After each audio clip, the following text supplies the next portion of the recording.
Então, Sr. Jean-Michel, Diga, Sr. Ricardo.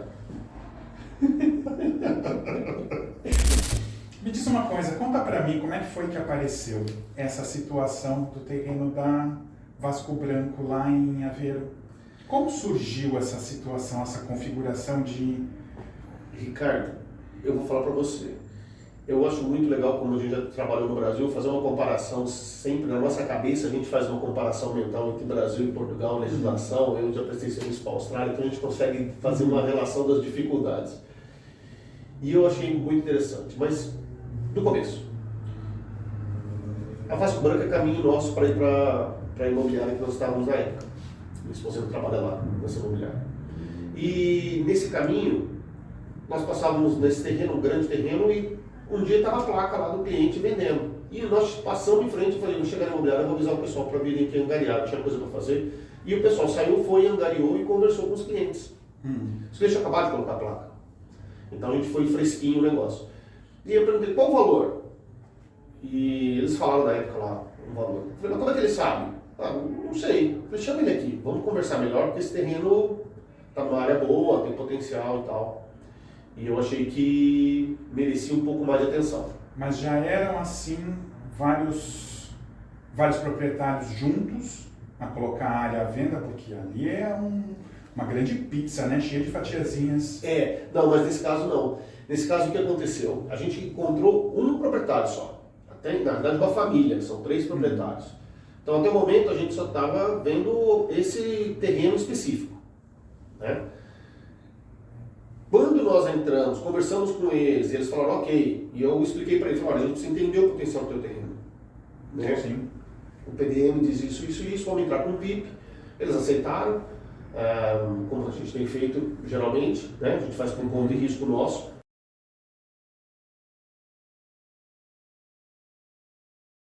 Fui para a Câmara então, e na Câmara me deu uma resposta, que eu precisava fazer um estudo com os outros vizinhos. O problema é que eles não falaram isso abertamente. A arquiteta, eu tive uma reunião com ela, falou, olha, é melhor você procurar os vizinhos, porque a Câmara tem um estudo para essa região. E me apresentou o estudo que tinha.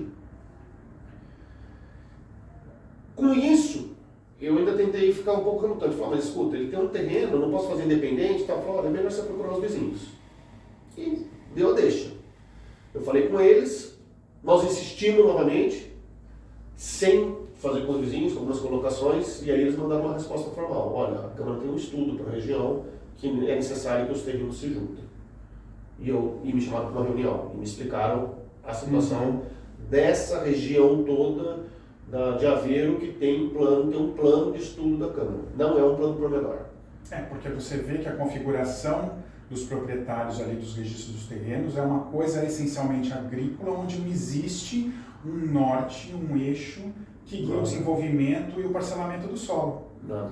Daí o que acontece é justamente isso, a Câmara traça, né, um plano e daí as pessoas têm que se juntar para conseguir fazer com que aquele plano se concretize. Foi isso que ela falou. E, bom, aí você imagina, qual a dificuldade? A gente está numa cidade nova, nós somos acabados de mudar, não conhece as pessoas, como é que descobre quem é proprietário? Aí, do mesmo jeito que a gente faz a angariação de imóvel, vai atrás perguntando, vai no vizinho, vai do lado, aí perguntamos para o proprietário quem que era um, quem que era outro, quem que era que se conhecia um outro, ele sabia de um e de outro, e de um e de outro nós fomos pesquisando os outros, pegando as cadernetas prediais, e chegamos em 14 famílias. Não são 14 donos, são 14 famílias diferentes. Cada uma com uma característica.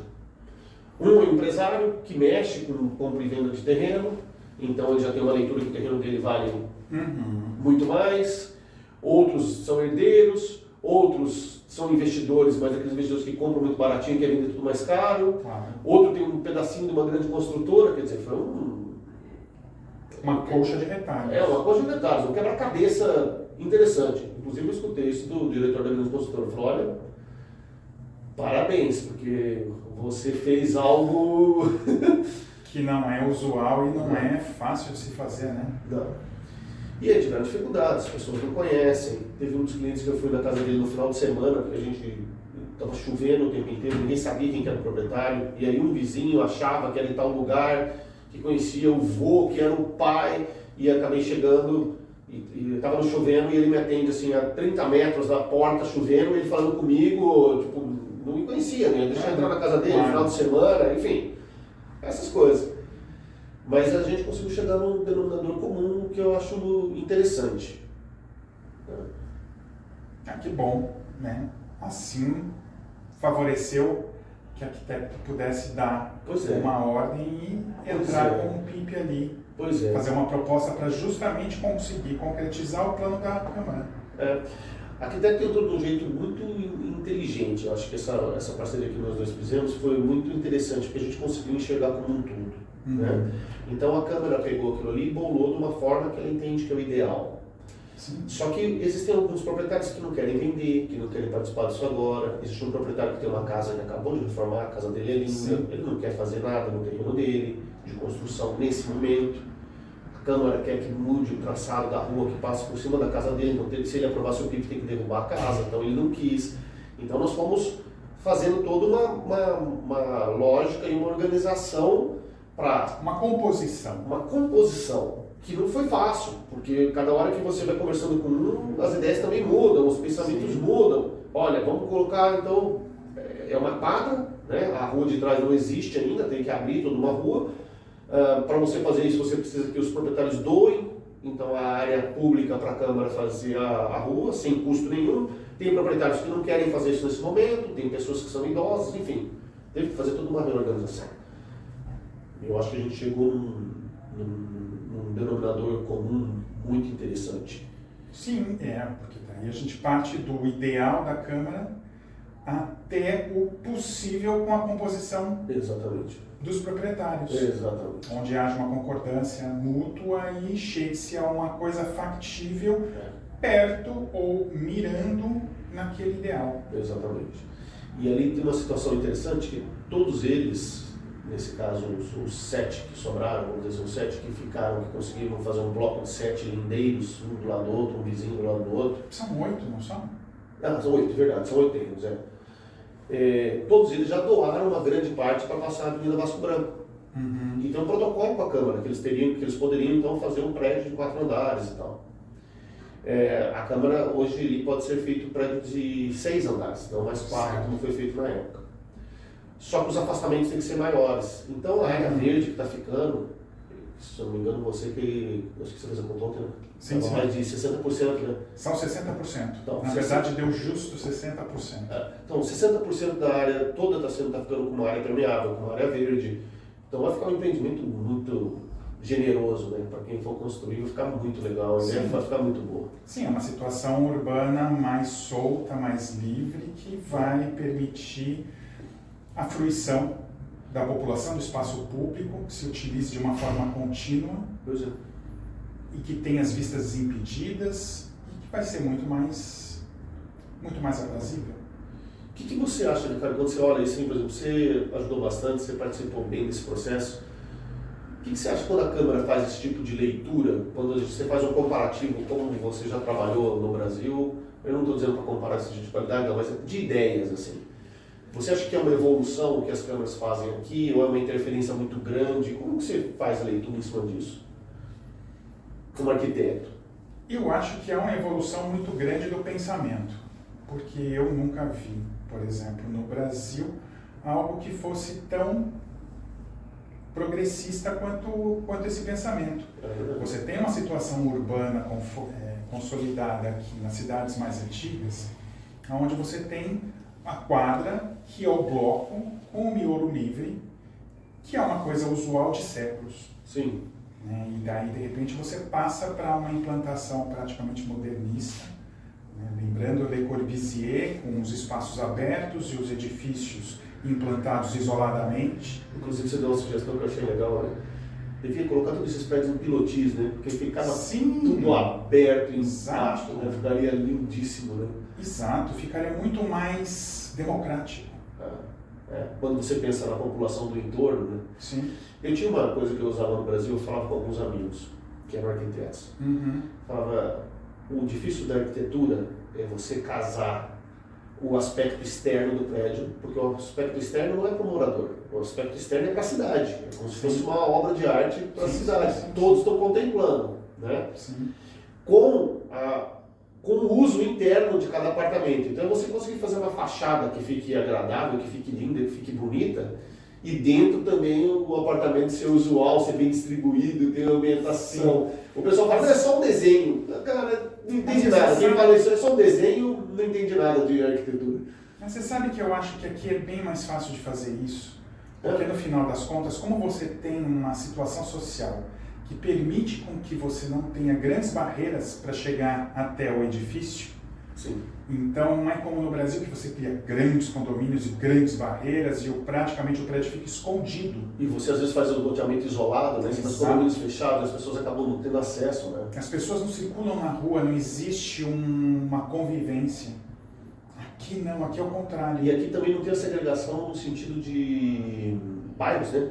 Por exemplo, quem é mais rico, quem é mais pobre, estou usando um termo talvez pejorativo, mas é isso, um mais abastado, outro menos e tal. Sim. Não existe isso. Existe assim, uma convivência pacífica dentro da cidade distribuída, não se joga os bairros com as pessoas, com os trabalhadores para longe, para as periferias da cidade. Eles estão integrados no centro da cidade, nas melhores áreas. Mas isso é uma característica de Portugal específica, não é não? Sim. Se você pega outras coisas como França, por exemplo, Paris já tem problema com isso, porque é muito na periferia, mas já fizeram uma expulsão, vamos dizer assim, social, normal. Sim, mas isso muito depende do mercado imobiliário. Se você for olhar Lisboa já não é tão assim também. Lisboa já sofreu bastante com a gentrificação. Né? Os grandes centros estão praticamente quase todos recuperados, o que não está recuperado ainda está devoluto, a população original não mora mais lá. Sim. Lisboa já sofreu esse fenômeno. A população trabalhadora já foi expulsa para as periferias, já moram nas redondezas, muitas vezes nas câmaras, nos concelhos em volta de Lisboa. Entendi. Já não moram nos grandes centros, é muito pouca gente. Aqui no Porto você ainda tem uma resistência, você ainda tem uma grande presença da população, mas você vê que começa a acontecer a expulsão. Você sabe que eu brinco, falo às vezes com alguns amigos, que o problema de Portugal não é de habitação. O problema de Portugal é de transporte. Porque se você estruturar o transporte de Portugal como são de outros países da Europa, você tem uma situação de acesso a vilas, às outras das aldeias, as cidades menores, que você conseguiria fazer uma distribuição de população muito bem. Eu, por exemplo, moro distante de Aveiro, moro a 20 km de Aveiro, que seria a cidade maior. Mas eu tenho que usar, claro, se eu tivesse transporte, eu usaria numa boa, sem problema nenhum, se eu tivesse outros horários. E moraria ali com o maior prazer da minha vida. Eu não moraria numa região central, eu moraria numa região mais afastada, entendeu? Exato. Que eu acho que é a cara do país. Sim. Né? Então... Não, e você sabe que existe até uma boa distribuição de rede de transporte, mas sempre para as localidades principais. Pois é. A grande questão é que existem poucas localidades principais no meio desse país todo. Existem grandes vazios populacionais ainda. Né? Existe uma crescente concentração urbana dentro de Portugal. As pessoas que nascem nas aldeias, que nascem nas pequenas cidades, querem ir para cidades grandes. Porque não conseguem chegar, né, Ricardo? Não tem como, né? O transporte fica inviável, porque se tivesse condição de transporte, elas não iriam. Bom, enfim. Mas voltando ao caso da Vasco Branco, né? Sim. Voltando ao caso da Vasco Branco, nós estamos com um PIB dentro da Câmara, praticamente, vamos dizer assim, bem alinhado com o que a Câmara pensa, com várias orientações, espaçamento, número de vagas, dimensão dos prédios, esse tipo de coisa. Falta só a Câmara dizer que sim, está Falta legal, só a Câmara, ok, essa alteração que vocês fizeram está ok, vale a pena. E eu acho que a gente fez um trabalho de marketing, aquele vídeo que a gente fez sobre o produto, sobre o terreno, mas eu acho que é excelente. Então eu espero que ali tenha uma construtora que abrace aquilo, que faça um projeto bem interessante. Acho que em breve a gente vai precisar rever aquele vídeo, né? Sem dúvida. Principalmente a parte 3D, né? Sim, exato. Mas você sabe uma curiosidade daquilo? Nós conhecemos alguns proprietários. Sim.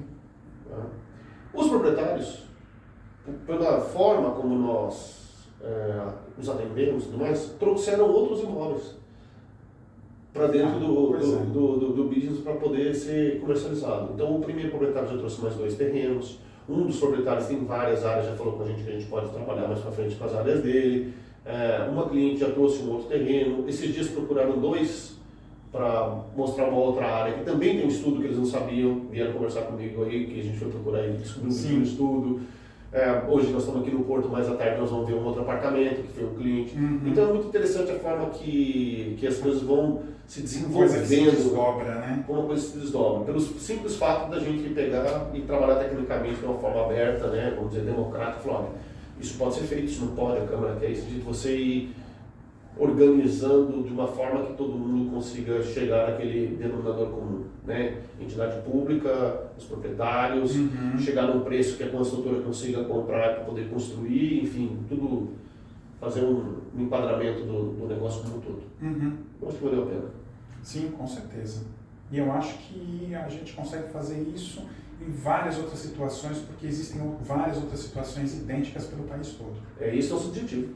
Sim. Se Deus quiser, nós vamos fazer muito, sim. Né? Com certeza. Tá bom. Vamos mudar Portugal. Vamos.